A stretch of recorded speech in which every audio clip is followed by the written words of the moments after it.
Non ci sono abbastanza soldi per svuotare i cestini per l'immondizie a Venezia, che sembrano non bastare mai, nonostante il comune dichiari ce ne sia un numero doppio rispetto a grandi capitali europee come ad esempio Berlino. I cestini oggi presenti in città nel centro storico sono 870.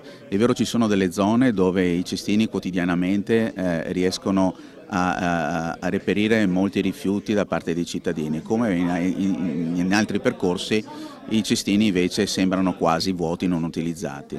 L'amministrazione comunale ritiene sia il momento di dover istruire turisti ma anche residenti. Il comportamento delle persone a volte fa pensare che non è idoneo a questa contemporaneità.